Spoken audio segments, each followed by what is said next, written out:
அவை பாசுரம் 30 பாடி அதற்கான விளக்கங்களை கொடுக்க வந்திருக்கேன். வாங்க இப்ப நம்ம வீடியோக்குள்ள போலாம். பாசுரம் 30 பார்க்கலாம். ஆண்டாள் அருளிய பாசுரம் 30 பார்ப்போம்.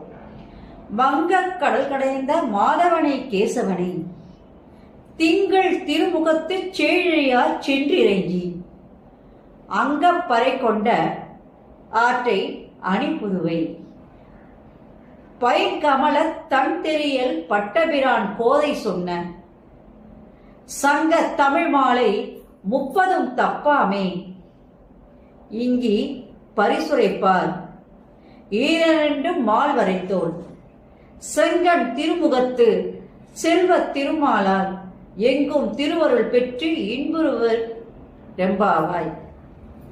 இது பாடல். இப்ப இந்த பாடலுக்கான விளக்கம். இது ரொம்ப எளிமையான ஒரு பாட்டு.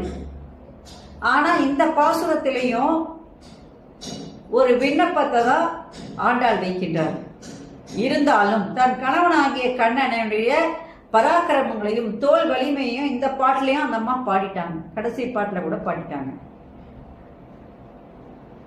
ஆண்டாள் திருவடியே சரணம். இந்த பாசுரத்தை நீங்க பாராயணம் பண்ணாலும் சரி,